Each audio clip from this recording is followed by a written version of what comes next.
சற்று முன் வெளியான முக்கிய அறிவிப்பு கேஸ் சிலிண்டர் வைத்திருப்போருக்கு ரொம்பவே முக்கியமான ஒரு அறிவிப்பு வெளியாயிருக்கு. அதாவது சில சேஃப்டி வழிமுறைகள்னு சொல்லி சிலதை வெளியிட்டிருக்காங்க. ஏன்னா இப்போ இருக்க காலகட்டத்தில் நிறைய இடத்துல கேஸ் சிலிண்டர்கள் வெடிச்சிட்டு வருது. அதற்காக சில சேஃப்டியான வழிமுறைகளை வெளியிட்டிருக்காங்க. மக்கள் அனைவருமே அன்றாட வாழ்க்கையில் பயன்படுத்தக்கூடியது இந்த கேஸ் சிலிண்டர். கொஞ்சம் கூட மிஸ் பண்ணாமல் வீடியோ முழுக்க பாருங்கள். அப்போ தான் என்ன சொல்கிறோம் அப்படிங்கிறது தெளிவாக புரியும். அண்ட் உங்களோட ஃபேமிலி அண்ட் ஃப்ரெண்ட்ஸ்க்கும் இந்த இன்ஃபர்மேஷனை ஷேர் பண்ணுங்கள். வீடியோக்கு போகிறதுக்கு முன்னாடி ஃபர்ஸ்ட் டைம் இப்போ தான் நம்ம சேனலை பார்க்குறீங்க அப்படின்னா மறக்காமல் ஒரு லைக் பட்டனை தட்டி வச்சுங்க. ஆல்ரெடி பார்த்துட்டு இருக்க வியூவர்ஸாக இருந்தீங்கன்னா கமெண்ட் பாக்ஸில் ஹாய்ன்னு சொல்லிட்டு போங்க. இப்போ வாங்க வீடியோக்குள்ளே போயிடலாம். கேஸ் சிலிண்டரில் வரக்கூடிய எரிவாயு கசிவுகள் ரொம்பவே ஆபத்தானது அப்படின்றது நமக்கு தெரியும். எரியக்கூடியதும் கூட. ஸோ இந்த எரிவாயு கசிவை நீங்கள் கண்டறிகிறது எப்படி, அதை கண்டறிஞ்சிங்க அப்படின்னா ஸோ அதற்கு அடுத்து எந்த மாதிரியான நடவடிக்கைகள் நம்ம எடுக்கணும் அப்படின்றத பற்றி தான் ஒரு சில முக்கியமான அறிவிப்புகளை வெளியிட்டிருக்காங்க. அது என்னன்னு சொல்லி பார்த்துடலாம். ஃபர்ஸ்ட்டு எரிவாயு கசிவு அப்படின்னா என்னென்னா ஒரு அழுகிய முட்டையோட வாசனை மாதிரி இருக்கும், நாற்ற மாதிரி இருக்கும். ஸோ அதுதான் எரிவாயு கசிவு அப்படின்னு சொல்லியிருக்காங்க. ஒரு சில டைமில் இந்த எரிவாயு கசிவு அப்படின்றது இருக்கிறதில்ல.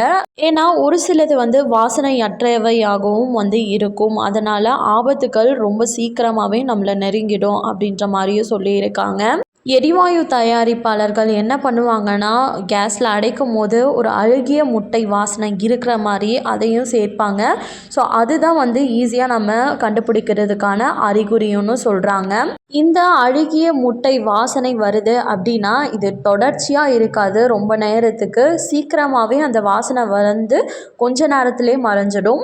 ஒரு சிலர் என்ன சொல்கிறாங்கன்னா எரிவாயு கசிவு அப்படின்றதே இருக்கிறதில்ல, எந்த வாசனையுமே வர்றதில்ல, அப்படியே கேஸுங்கிறது வெடிச்சிருது அப்படின்றதையும் ஒரு ஆய்வு நடந்ததில் தெரிய வந்திருக்கு.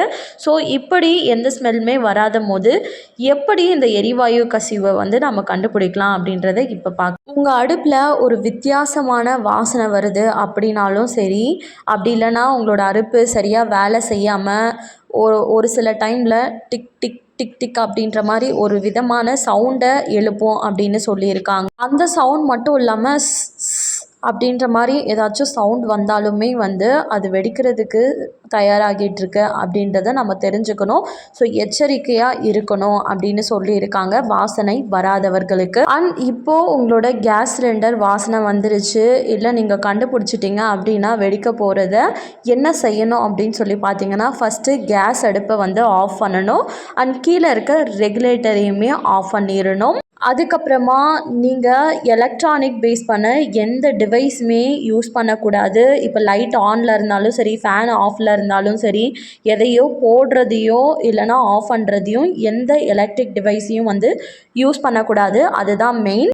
நீங்கள் உங்களோட ஃபோனை யூஸ் பண்ணணும் அப்படின்னா கூட ரொம்ப தூரத்துக்கு போயிட்டு யூஸ் பண்ணி நீங்கள் யாரையாச்சும் ஹெல்ப்புக்கு கூப்பிடு. ஒரு சில பேர் ஃபேன் போட்டால் அந்த வாசனை எல்லாம் வெளியே போயிடும் அப்படின்னு நினைப்பாங்க. அந்த டைம் நீங்கள் போட்டிங்க அப்படின்னா சீக்கிரமாக வெடிச்சிரும். ஸோ அதனால் எந்த எலக்ட்ரிக் டிவைஸையும் யூஸ் பண்ணாமல் இருங்க. உங்களோட வீட்டு ஜன்னல் கதவு அதுக்கப்புறம் டோர் எல்லாத்தையும் திறந்து வைங்க. ஸோ அப்படி திறந்து வைக்கும் போது அந்த வெடிக்கிறதுக்கான அந்த கேஸ் லீக் ஆனது எல்லாம் வெளியே செல்றதுக்கு ஆரம்பிக்கும். அந்த டைமில் இந்த அடுப்பு பற்ற வைக்கிறதோ இந்த மாதிரி பற்ற வைக்கிற விஷயங்கள் எதையுமே நீங்கள் பண்ணக்கூடாது. உடனடியாக அந்த வீட்டை விட்டு வெளியேறி கொஞ்சம் தூரத்துக்கு போயிடுங்க. ஸோ யாருக்காச்சும் காண்டாக்ட் பண்ணி சேஃப்டி ஆஃபீஸர் வர சொல்லிவிட்டு அதுக்கப்புறம் எதுவாக இருந்தாலும் பாருங்கள். நீங்களாக எதுவுமே பண்ண வேண்டாம். ஸோ இதில் சொல்லியிருக்க ரூல்ஸை நீங்கள் ஃபாலோ பண்ணுறீங்க அப்படின்னா கேஸ் சிலிண்டர் வெடிக்காமல் இருக்கிறதுக்கு நம்ம ஒரு வாய்ப்பை ஏற்படுத்தி கொடுக்கலாம். மேலும் இது போல் கவர்மெண்ட் அறிவிக்கிற அனைத்து உண்மை அப்டேட்களையும் உடனுக்குடனே தெரிஞ்சுக்க மறக்காமல் நம்ம சேனலை சப்ஸ்கிரைப் பண்ணிக்கோங்க. அப்படியே இந்த வீடியோ பிடிச்சிருந்தா மறக்காமல் ஒரு லைக் பட்டனையும் தட்டி விட்டுருங்க. வேணுங்கிறவங்களுக்கும் ஷேரும் பண்ணுங்கள். அண்ட் தேங்க்யூ ஃபார் வாட்சிங்.